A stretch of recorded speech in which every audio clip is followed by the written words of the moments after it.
Tudo bom, gente? Eu sou o Matheus Paiva. Essa é a nossa segunda aula sobre História da Igreja. A última aula eu achei que foi um volume muito grande de conteúdo para o pouco tempo que a gente tinha. Essa eu vou tentar ir um pouquinho mais devagar, mas se quiser, dá uma pausa, toma uma água e volta, porque eu sei que a nossa proposta é ser bem introdutório mesmo, mas às vezes pode ser um pouco rápido demais, né? Até eu achei um pouco rápido demais. Bem, eu disponibilizei para vocês aí de novo o material, mas se mesmo assim surgir alguma dúvida, se surgir alguma curiosidade, alguma coisa que vocês queiram comentar, vocês vão ter acesso aí às minhas algumas, né, contatos digitais aí, redes sociais que o pessoal colocou. Então pode me mandar uma mensagem, fazer uma pergunta, alguma coisa que você achou que não ficou bem explicada, você pode perguntar aí e a gente dá um jeito, tá bom? Mas vamos lá. Na última aula a gente tinha conversado sobre o final da Idade Antiga, né? O final da era dos grandes pais da Igreja e o começo, a ascensão da Igreja Católica na forma medieval que a gente conhece, que era uma experiência de igreja muito corrupta, muito rica e que tinha muito poder político também. Esse período, depois da patrística, vai ser chamado de escolástica.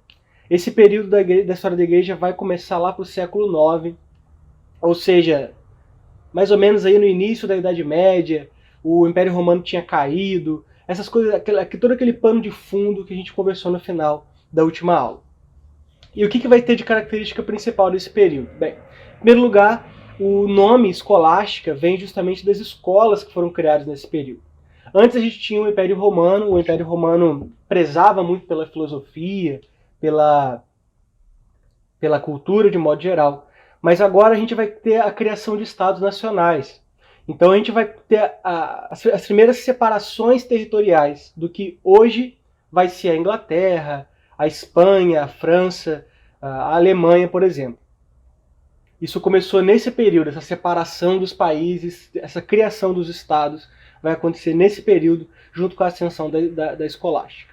Bem, e o que tem de importante nisso? A Igreja Católica vai se tornar, praticamente, nesse período, a única instituição social bem organizada e que vai estar espalhada por esses estados todos, que politicamente eram divididos entre si, mas que vão ter sobre si a influência da Igreja Católica sobre todos eles. Então ela vai se tornar uma instituição extremamente poderosa, extremamente influente e praticamente a única organização institucionalizada, organizada e com uma tradição bem definida. Bem, que é a importância disso? Ela vai se tornar o bastião, a guardiã da sabedoria e do conhecimento produzido até então. Do conhecimento tanto filosófico quanto de questões naturais também. Então, a partir dessa perspectiva, ela vai começar a criar essas escolas. Essas escolas tinham a principal, no começo, né, da escolástica, isso vai gradualmente evoluindo, mas a gente pode dizer que a finalidade dessas escolas foi, primeiro, educar a nobreza, porque as pessoas comuns não tinham acesso. Mais posteriormente, vão ser criadas escolas para educar a população geral, mas inicialmente não. Então a coisa vai começar para educar a nobreza e para preparar o clero, para preparar padres para poder exercerem o ministério. Então vão surgir várias escolas em palácios, em catedrais, escolas monásticas. A gente vai ter a ascensão, o começo do monasticismo. O que é o monasticismo? É aquela coisa que a gente vê até hoje, que é a pessoa que se enclausura num mosteiro, faz às vezes, a maioria das vezes, um voto de pobreza e mora ali naquele mosteiro para poder passar a vida toda estudando e em santidade, em oração, em devoção, sem nunca ter contato com o mundo exterior. Essa prática religiosa vai acontecer de modo sistemático e acentuado a partir desse período aqui da escolástica. E vai ser uma tradição guardada no catolicismo até hoje. E esses mosteiros eram justamente esses protótipos de escola. Uma coisa muito importante para salientar aqui é que vai ser a partir dessa ação da Igreja Católica que depois a gente vai ver a criação de escolas públicas. Muitos desses mosteiros, dessas escolas, né, em catedrais, em palácios, vão se tornar, na Idade Moderna, faculdades e escolas públicas muito importantes que a gente tem aí até hoje. Então isso foi um marco importante. E o que se caracterizou a escolástica? Como acontecia a escolástica? Bem, era um período onde o ideal acadêmico, o ideal do estudo estava muito em voga, porque pensa que se o nome é escolástica, se a ênfase está na criação de escolas, obviamente também, consequentemente, o estudo vai ser o grande paradigma desse momento da igreja. Então a gente vai ter um momento de grande produção teológica, muito estudo, sistematização, refinamento das técnicas teológicas. Então vai ser um período de muita ênfase na reflexão filosófica e teológica também. Só que tem um parênteses. Lembra lá do bendito Gregório, lá o Papa do século VII, se eu não me engano, que ele estabeleceu para a Igreja Católica que ela só poderia estudar os manuscritos, os textos antigos e os pais da igreja. Então toda essa efervescência teológica, ela vai ser apenas para atualizar e se debruçar sobre coisas que já foram escritas. Então não podia inventar teologia nova.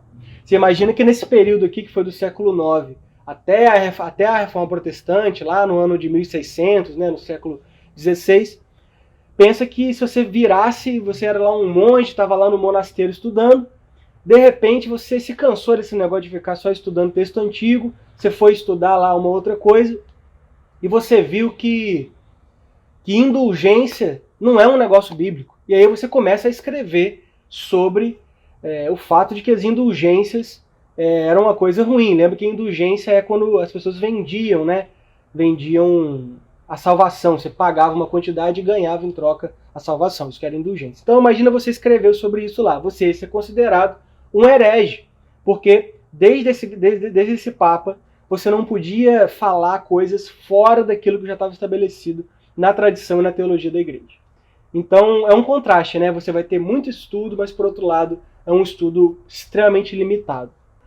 Esse vai ser um período, vamos dizer assim, da Era de Ouro da Igreja Católica. Era de ouro em que sentido? Porque a gente está na Idade Medieval e vai ser um período onde a Igreja Católica vai ser a grande potência, vamos dizer assim, a grande potência do momento.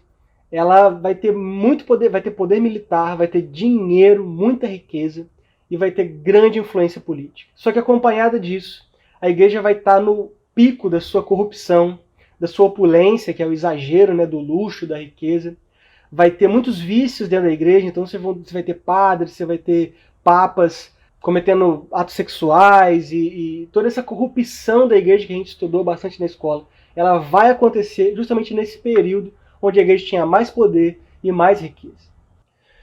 Um erro muito comum ao pensar nessa época, apesar da grande corrupção da igreja, é pensar que só teve coisa ruim, que esse foi um período que só teve produção ruim, seja dentro ou fora da igreja católica, pensar que foi um período perdido, ou pensar que o poder da igreja católica e a corrupção da igreja católica passou por esse período incontestado. Isso não aconteceu. Esses protestos, essas pré-reformas que aconteceram, elas foram massacradas muitas vezes, mas elas de fato aconteceram e foram muito importantes.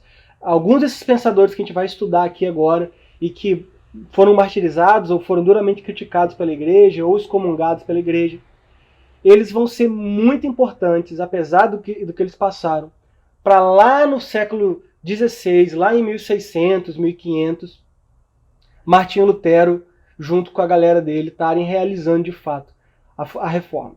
O primeiro grupo muito importante é que até hoje, até no dia de hoje, existem comunidades desses caras. Eles são os valdenses. Lá no século XII, se levantou um cara chamado Pedro Valdo. Ele era um comerciante francês, ele era muito rico, bem sucedido. E um belo dia a história conta que ele estava comendo, né, almoçando com um amigo dele, do nada o colega dele dá um piripaque e morre na frente dele. Ele fica tão impressionado com aquilo, ele ganha um medo da morte tão grande, que ele começa a buscar a religião e começa a estudar a fé. Nesse período ele acaba se deparando com um texto de Mateus 19, 21, que fala assim: se queres ser perfeito, vai, vende tudo o que tens e dá aos pobres, e terás um tesouro no céu. Então vem e segue. Quando ele lê isso, pensa que ele era um homem casado com 2 filhas. Quando ele lê isso, ele decide obedecer.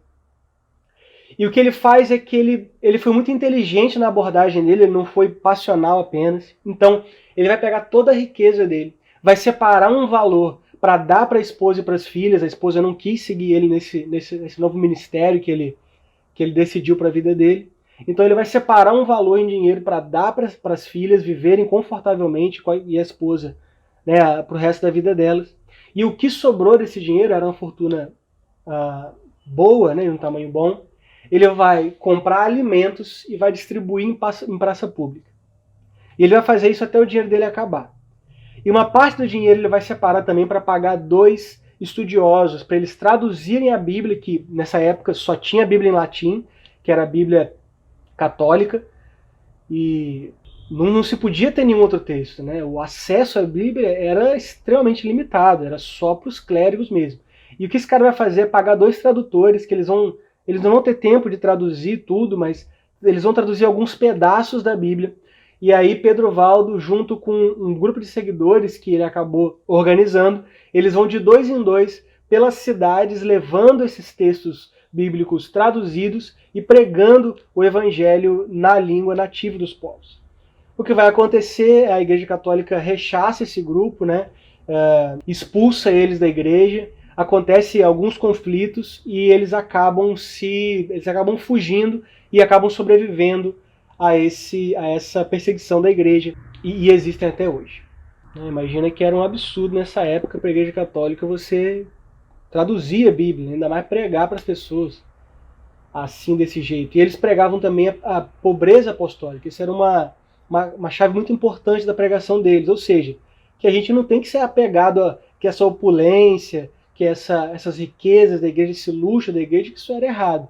Então a igreja não vai ver isso com bons olhos, claro. Um outro cara muito importante foi John Wycliffe. Eu gosto muito desse cara. Ele vai ser lá do século XIV. E ele vai ser um padre, ele é um padre inglês que ele começou a pregar sobre a pobreza apostólica, como eu acabei de dizer. E falar também sobre a separação da igreja do Estado. Ele vai dizer que a igreja não tem que se interferir no Estado dessa maneira, que não tem que ser uma coisa fundida dessa maneira. Ele vai dizer que a rigidez hierárquica da igreja está errado também. A gente deveria nomear leigos, pessoas leigas, ou seja, pessoas não ordenadas pela igreja, que não passaram por um estudo tão grande assim. Elas têm também a capacidade de pregar o evangelho, de ensinar, recebendo algum treinamento. E ele vai organizar, assim como Pedro Valdo, ele vai organizar um grupo de pregadores leigos chamados Lollardos, e ele vai enviar eles para pregar também o evangelho lá pela Inglaterra, para o povo. Uma coisa interessante sobre ele é que ele não vai ser excomungado da igreja, ele acaba morrendo como padre católico ainda, apesar de todo esse embate, né, do crescente tensão entre ele e a igreja católica. Ele vai ser muito criticado pela igreja e pelo papado, mas não vai chegar a ser excomungado. Um outro cara muito importante foi John Huss, lá no século XV. Pensa aqui, gente, isso aqui não é reforma protestante, isso aqui é igreja católica ainda, e igreja católica contra os hereges. Né? A gente não vai ter ainda Lutero aqui, tá bom? Outro cara vai ser John Huss, no século XV. Ele vai ser um padre também, você vê que a maioria deles vieram da própria igreja católica. Ele gostava muito de Wycliffe, ele lia os textos de Wycliffe e era um admirador. E ele vai começar a pregar também sobre a centralidade das escrituras. Ele vai dizer que o que a Bíblia diz é o principal que a gente deve seguir. A tradição não tem a mesma importância que a Bíblia. Ele vai dizer que todo cristão pode se achegar a Deus sem a necessidade de mediação de um padre, de um papa, de uma indulgência. Basta você se aproximar de Deus que você vai ter acesso a Ele. Ele começou a pregar essas coisas. E o que vai acontecer com ele é que ele vai ser condenado pela igreja, vai ser preso e vai ser morto queimado. Uma coisa interessante sobre ele é que ele morre cantando. Enquanto estava sendo queimado, ele começa a cantar em voz alta, a tradição diz. Ele começou a cantar: Jesus, Filho do Deus vivo, tem misericórdia de mim. E antes dele morrer, ele vai dizer Ele estava ali já para ser morto, para ser queimado, e ele vai gritar para as pessoas que estavam ali assistindo, dizendo: eu preguei com a finalidade de converter os homens dos seus pecados. E o que estão dizendo sobre mim não é verdade. Então por isso hoje eu morro com alegria. E infelizmente um homem notável que acabou morrendo nesse período. A gente vai ter dois personagens muito importantes também de dentro da Igreja Católica que vão fazer uma contribuição muito importante nesse período. Eles vão ser Tomás de Aquino e Francisco de Assis. Tomás de Aquino era um teólogo lá do século XIII e ele é considerado o grande, o maior pensador, o pensador da Era de Ouro da Escolástica, que é esse período que a gente está estudando. Ele vai pensar muito sobre metafísica, sobre ética, e muitas das coisas que ele estudou e que ele produziu vão ser usadas até hoje, seja na teologia ou também fora da teologia. Ele vai ser um cara muito importante. A obra mais importante dele é a Suma Teológica. Para vocês terem uma noção, é um livro de 1.500.000 palavras, exatamente. Esse livro, para vocês, ele tem uma métrica, uma argumentação tão rebuscada, tão refinada no que diz respeito ao pensamento escolástico, que a gente pode comparar ele em termos artísticos, em termos de beleza artística, argumentativa, filosófica e teológica, como se fosse a Mona Lisa da teologia católica. Talvez Tomás de Aquino seja, até hoje, o teólogo católico mais importante de todos os tempos. Tenho certeza que vocês já ouviram falar sobre ele. Um outro cara muito importante foi Francisco de Assis, no século XII. Ele vai começar um movimento também de pobreza. Ele vai fundar a Ordem Mendicante, que vai ser uma ordem de padres que fazem o voto de pobreza, mas em um nível de rigidez muito acentuado. O voto de pobreza deles era muito, muito sério.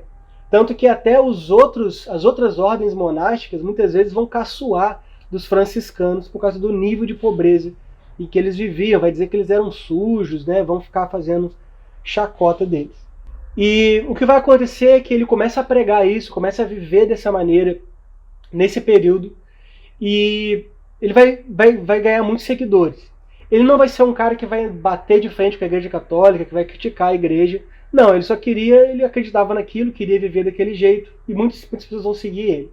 O que vai acontecer é que a Igreja, inicialmente, ao ver essa situação, começa a criticar ele, porque, obviamente, o estilo de vida dele acabava sendo, para a Igreja, uma grande crítica. E tem até uma história engraçada que a tradição diz que Francisco de Assis foi chamado perante o Papa e que ele estava tão sujo, né, que era por causa da pobreza, que o Papa vai dizer para ele que ele deveria ir pregar para os porcos e proíbe ele de viver daquela maneira. O que vai acontecer é que ele se joga numa lama, num chiqueiro, ele se suja todo de lama e vai comparecer depois diante do Papa de novo, todo sujo de lama. Então o Papa, vendo aquela situação, acaba se comovendo e permite ele pregar. E de fato é isso que acontece. Ele acaba no final, na metade final do movimento, ele é aceito pela Igreja e enfim acaba sendo canonizado. Bem, já está dando para perceber que nessa altura aquele poder, a hegemonia, o domínio da Igreja Católica estava começando a ser muito questionado. A gente vai ter todos esses pensadores, e não somente isso, a Reforma Protestante ela vai acontecer no século XVI, lá em 1500 e meados de 1500, não só por causa de questões religiosas, mas tinha todo um pano de fundo político, geopolítico, de questões de guerra, problemas internos dentro da Igreja, uma crise com o papado. E tudo isso vai crescer junto com esses pré-reformadores que eu acabei de citar lá, desde Francisco de Assis. Esse pensamento ele vai se refinando, esse sentimento de que a Igreja estava corrupta demais, de que precisava haver uma mudança, ele vai se acentuando, e essa vontade interna dos cristãos de mudança, ela se une a questões políticas dos estados contra a Igreja, né, das crises dos estados ali com a Igreja, e isso vai culminar nesse processo que a gente chama de Reforma Protestante. Uma coisa interessante para a gente pensar da Reforma, e que muita gente não sabe, é que Martinho Lutero ele não fez a Reforma. O crédito que a gente deve a Martinho Lutero é que ele foi um dos reformadores e ele foi a fagulha inicial. Ele foi a primeira fagulha que pôs fogo no incêndio todo. Mas ele não fez sozinho, e a gente vai estudar isso um pouco agora. Mas primeiro, como que Martinho Lutero se tornou essa fagulha? Bem, ele era um estudante de direito, uma família razoavelmente com uma certa condição, e ele vai ser estudante de direito pela vontade do pai. Um belo dia ele estava na casa dos pais e ele foi voltar de carruagem, ele foi pegar a carruagem para voltar para o lugar onde ele morava. E no meio do caminho cai uma tempestade terrível de raio bem aonde o homem estava. Ele vai ficar tão aterrorizado com aquela situação, ele vai ficar com tanto medo, ele achava que ia morrer naquele momento, que ele faz um voto com Santa Ana. Ele vai dizer: Santa Ana, se você me livrar dessa, eu vou virar um monge. Aí lembra lá do ideal monástico, que era você ficar enclausurado, essa coisa toda. Ele vai dizer: eu vou virar monge, se você me livrar dessa. Enfim, ele acaba sobrevivendo, né? Claro, não é uma coisa muito... Não tem muita gente que morre de tempestade de raio. É uma coisa muito difícil. Mas ele acaba, quando ele sai daquele processo, ele resolve cumprir o voto dele. O que ele faz? Ele vende todos os livros dele, abandona a carreira de direito, o curso de direito, e se torna um monge agostiniano. Ou seja, ele vai entrar para a ordem monástica daqueles que estudavam a vida de São Agostinho, que é o Agostinho lá do pai da igreja, você lembra que a gente conversou? Então, eles vão se debruçar sobre o modo de pensar, o modo de produzir teologia de Agostinho. Isso vai ser crucial para Lutero ter os primeiros pensamentos reformadores dele. Beleza, o que vai acontecer? Ele se torna monge e ele vai ser um monge bem esquisito. Por quê? Porque ele vivia num eterno conflito de culpa, de medo de ir para o inferno. Então essa questão, essa angústia do inferno e do pecado e da culpa e de você não conseguir agradar a Deus, era uma questão muito importante para Lutero nessa época de monge. E toda essa angústia, todo esse medo da condenação eterna vai guiar ele justamente para os estudos. Ele vai se debruçar sobre o grego, ele vai estudar o hebraico, ele vai estudar muito Agostinho, e justamente esses processos de crise e busca por respostas, essa influência de Agostinho, esse estudo do grego e hebraico que vão levar ele a estudar os textos originais da Bíblia, né? Não só os textos nas línguas originais e não somente a Bíblia latina, que era a Bíblia oficial da Igreja Católica. Isso tudo vai levar ele ao estudo de Romanos 1,17, que é aquele texto famoso que diz que o justo, que é um recorte lá de Abacuque, que Paulo vai dizer: o justo viverá pela fé. Toda essa reflexão e toda essa crise vão culminar lá em 1516, em Martinho Lutero pregando pela primeira vez ideias reformadoras. Essa convulsão dele, essa angústia e busca por salvação, vão criar nele um sentimento, um conhecimento que vai fazer ele questionar as coisas da igreja. Você imagina, você tá com medo de ir para o inferno, aí vira a igreja, você é um estudioso, a igreja vira e diz: não precisa ficar com medo, basta você comprar a indulgência. Ele vai ficando indignado com isso. E lá em 1516 ele prega pela primeira vez 3 sermões contra as indulgências, falando contra as indulgências. E o resultado desse primeiro debate, dessa primeira pregação reformadora, é que ele escreve as famosas 95 teses. E ele escreve essas teses, ele produz um texto e ele prega na porta da igreja do castelo de Wittenberg, lá em 31 de outubro de 1517. E 31 de outubro é até hoje a data que a gente comemora, né, a Reforma Protestante. Nesse momento a gente ainda não tinha reforma. Lutero, ele não tinha nenhuma intenção de criar uma crise dentro da igreja, ou de modificar, ou de criar uma nova experiência cristã. A ideia dele aqui era chamar o papado, chamar os clérigos para discussão, para reflexão, lendo aquelas teses, debatendo. Para quê? Para que a Igreja Católica mudasse, repensasse esses princípios que estavam errados. Mas não é assim que a Igreja Católica lidava com quem pensava diferente nessa época, né? E o que vai acontecer?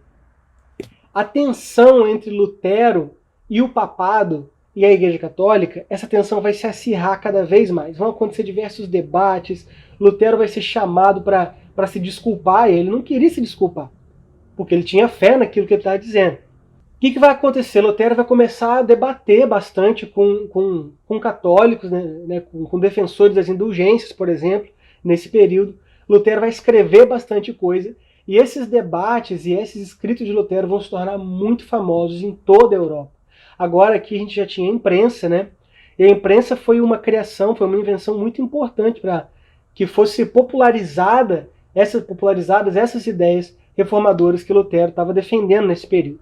Quando chega lá em 1520, né, 3 anos depois que Lutero fixa as 95 teses na porta da igreja, o Papa finalmente, a tensão chega num nível muito alto e o Papa finalmente excomunga Lutero, porque ele era um monge, ele era clérigo, né? E o Papa excomunga ele da Igreja Católica. Então o que vai acontecer?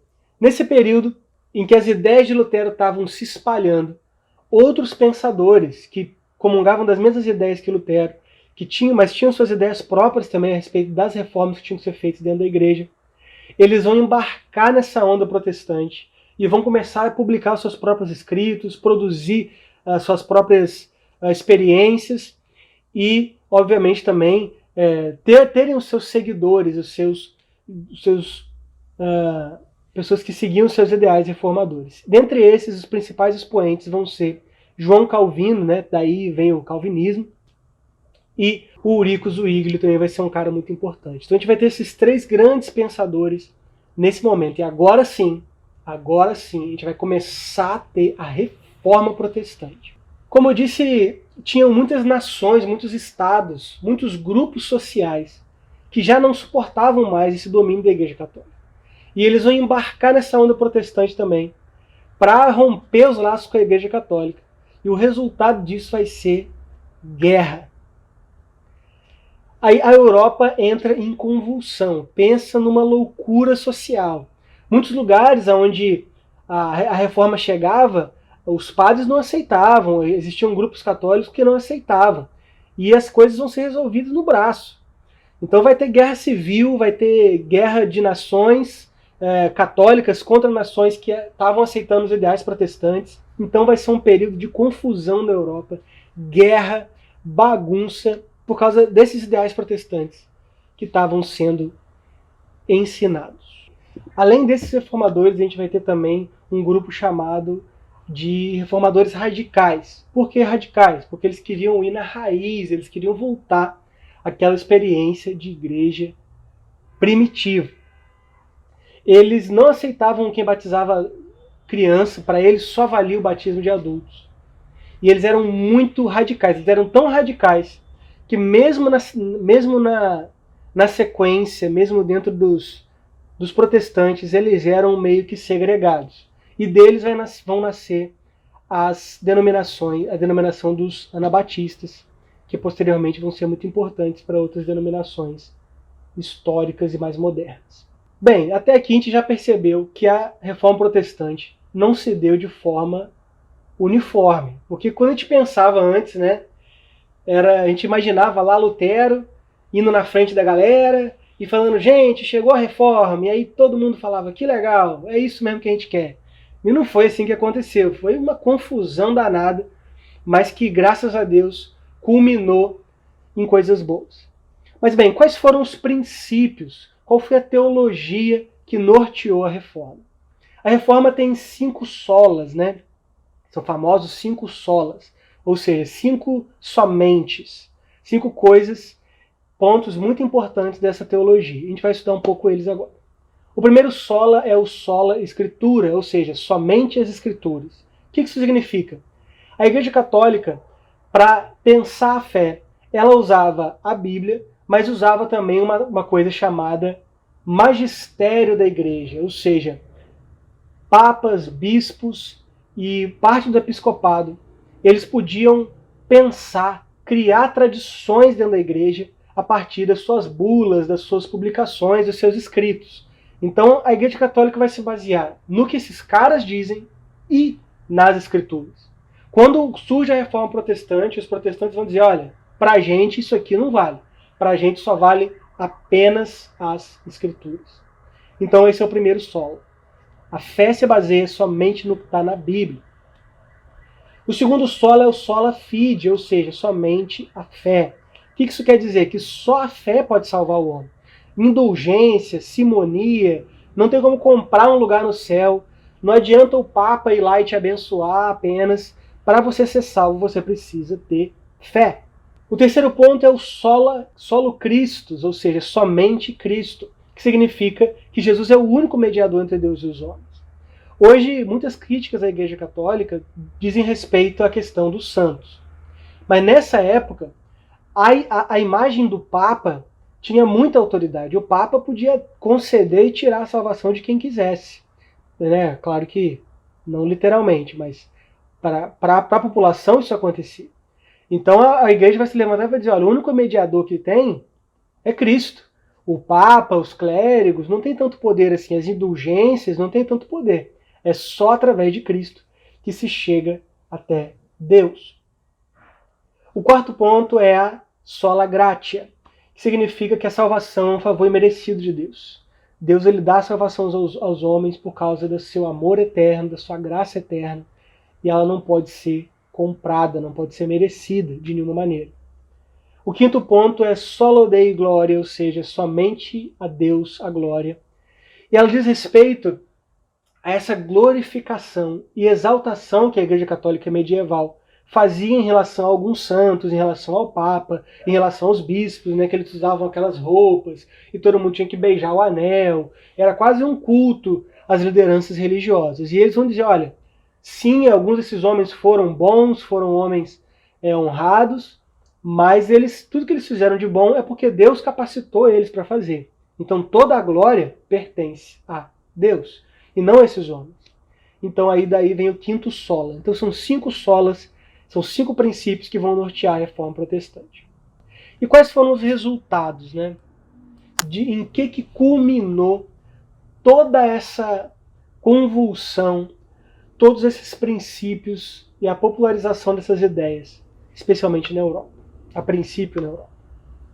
Em primeiro lugar, liberdade religiosa.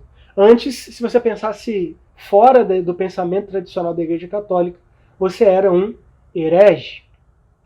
E o herege era preso, queimado na fogueira, expulso, não ficava boa coisa para ele. Então agora você passou a ter liberdade religiosa conquistada na paulada, muitas vezes. Mas você não era morto por pensar diferente da igreja. Finalmente também os estados, vai acontecer uma separação maior entre Estado e igreja. E essa tirania, essa hegemonia da Igreja Católica finalmente vai ser contestada e parcialmente superada, porque alguns estados permaneceram católicos e nesses estados a Igreja ainda permaneceu muito poderosa, como a gente vê até hoje também. Um segundo ponto, e isso é muito emocionante de falar, isso é muito importante para a gente, é que a reforma protestante vai resultar na produção de Bíblias em várias línguas. Gente, se você está com a sua Bíblia em português na sua mão, na sua casa hoje, você deve isso em parte pelo sangue derramado por John Huss, pelos caras que vieram lá antes da reforma, pelos reformadores, que conquistaram para a gente esse direito e que se debruçaram, estudaram, sem recursos muitas vezes, para traduzir a Bíblia. Algumas traduções importantes são a Bíblia traduzida para o francês, que foi traduzida nesse período. Vai ser a Bíblia de Lutero, traduzida lá na língua dos povos germânicos, que vai ser, nesse período também a tradução vai ser feita. Então a gente vai ter várias Bíblias em várias línguas, não somente no latim. Mais uma vez aí a imprensa, a invenção da imprensa de Gutenberg vai ser muito, muito importante para que essas Bíblias fossem espalhadas. A gente vai ter 2 guerras importantes que foram iniciadas especialmente por questão da reforma, por ocasião da reforma, que vai ser a Guerra de 30 anos e a Guerra de 80 anos.